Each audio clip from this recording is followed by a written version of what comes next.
Hey everyone, here is the DC Multiverse Suicide Squad by Mattel, and I just want to share how terrible these figures are actually, lol. Recently, I got my hands on the DC Multiverse Batman Beyond by Mcfarlane, and I got to say that this figure is really awesome. The amount of details on it and the sculpt on it is really great, and most importantly is the articulation of this figure. The articulation is really awesome. I also saw the first wave of the Justice League figures by Mcfarlane, and they really look awesome in packaging. I'm not intending to collect them unless they go on sale at a really good price, but yeah, they really look great, and the sculpt on them, the amount of detail, the colors on it is really awesome. And coming back to these Mattel figures, oh my goodness, they really look bad, and especially that they retail at the same price. You really got to wonder how come there is such a big gap in terms of standard of figures between Mattel and Mcfarlane. Look at this diaper looking crotch area for the male figures, and for the female figures the articulation is just bad. Actually, for all of them it's really bad. Let's start with the CNC figure, the Killer Croc. The articulation is really bad, not just for the Collect and Connect figure, but for all of them. This really rectangularish diaper crotch, really man, is really terrible. Yeah, and when you lift up the leg, really looks funny, this part over here. You know, for example, if you want to do a kicking scene or kicking pose, yeah, look at that. Look at the crotch area, it really looks weird. The articulation of the head can't even really look up much. There's no bicep swivel. There is a swivel on the arms, but it's a single hinge joint, and for all of them also, the wrist is just swivel joint. There's no hinge joint for the wrist.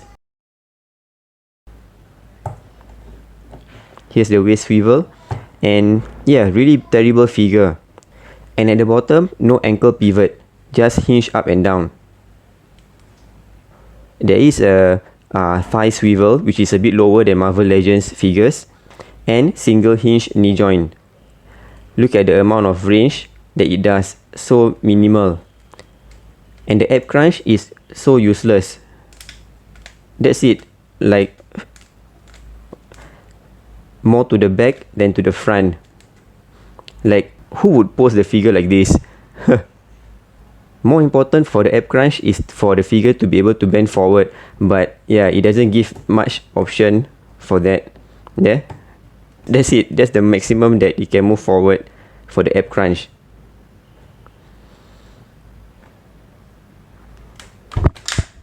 Next up are the two female characters. Between these two, I think Katana is worse off. The figure really doesn't look much like the character in the movie, and yeah, again, the articulation is really poor. The ab crunch is really just so bad. Look at that, just like 15 degrees of movement. Same goes for the arms. For someone who is supposed to be like a ninja, really poor articulation. You can't really pose much for this figure. Again, this is a mini diaper crotch.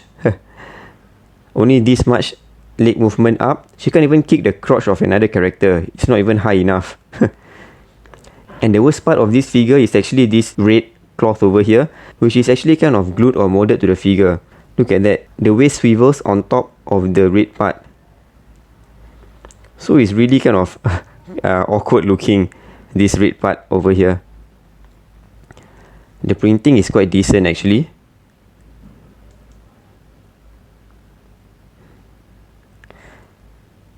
And one more thing that irks me about this figure is the sheath. They actually kind of shortchange us by not filling up this whole plastic part over here. Like, what's the issue? They're trying to save cost or something, that they can't fully cover the sheath of the swords. There. Same issue for both of them. Yeah, I don't know why they can't just cover the whole thing up. I mean, Marvel Legend does that. So yeah, that's it for Katana. The Harley Quinn figure is actually not bad. If she's just in her vanilla pose, actually not that bad, I guess. She doesn't have the diaper crotch. And the printing on the figure is, again, quite decent. I think you're less likely to get poor paintwork on a DC Multiverse figure as compared to Marvel Legends. But overall, like I mentioned earlier, the figure is really terrible. And this is another thing that I really hate it. They actually have these details embossed at the back of the figure instead of some minute part. For example, maybe the sole of the feet or the inner thigh like Marvel Legends. Yeah, most of the Multiverse figures have this. So again, although this figure kind of looks better compared to the rest, the articulation is still terrible. Only this much of articulation.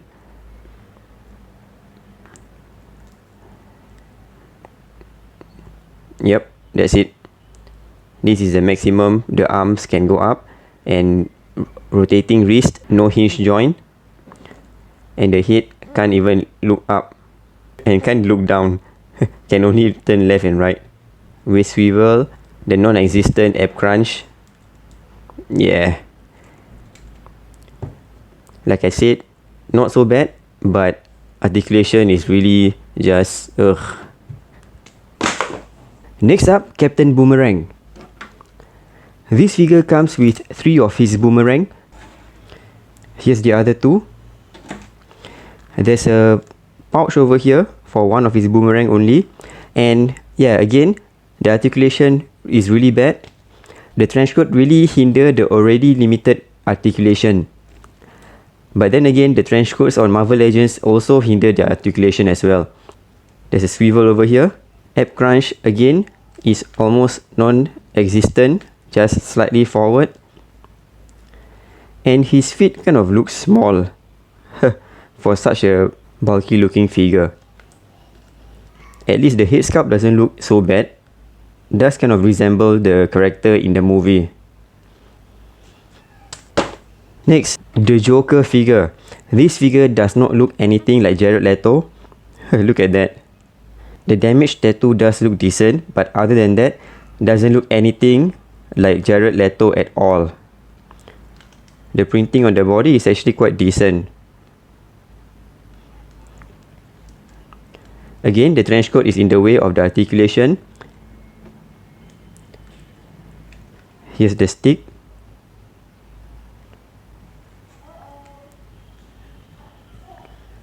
And he's barefoot.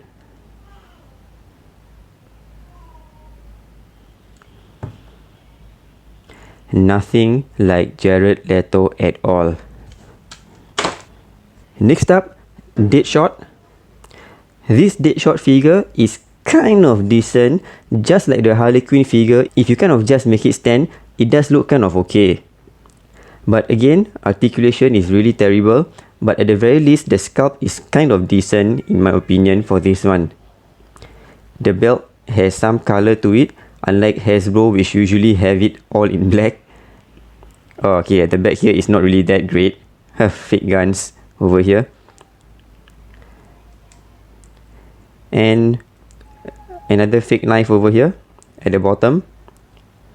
And this gun is really terrible. Maroon gun. I can't remember if he has a maroon color gun in the movie. And the gun is really flimsy. It's made of soft plastic. The ab crunch for this one can only crunch backwards. There.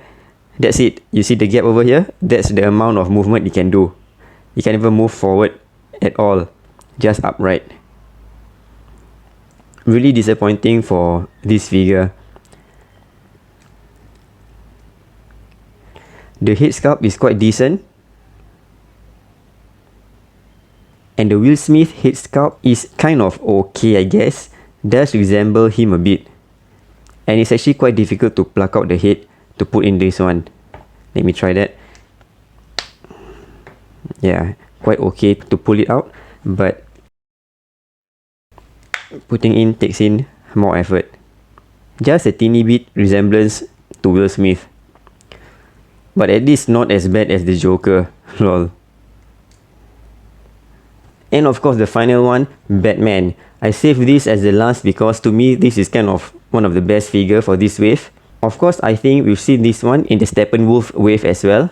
This is the only one that came with a lot of accessories and I actually kind of like it. They have the grapple gun, some sort of handcuff, 3 batarangs, and the alternate head, and this tube thingy.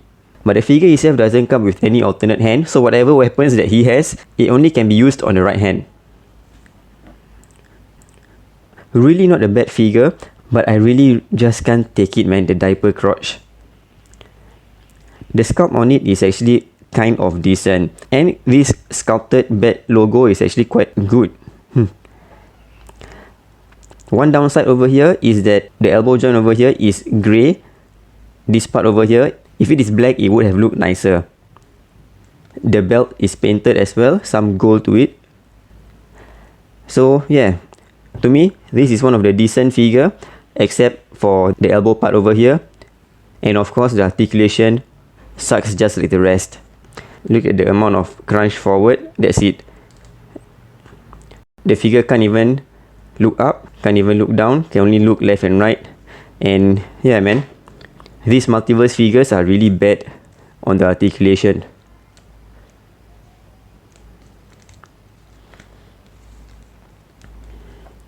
This is the unmasked head.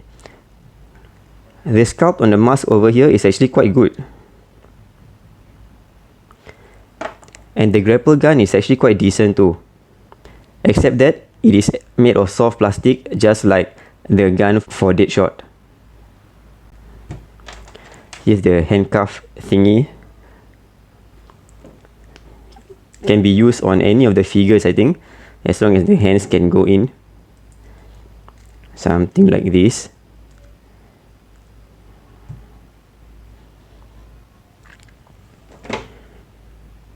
And those batarangs.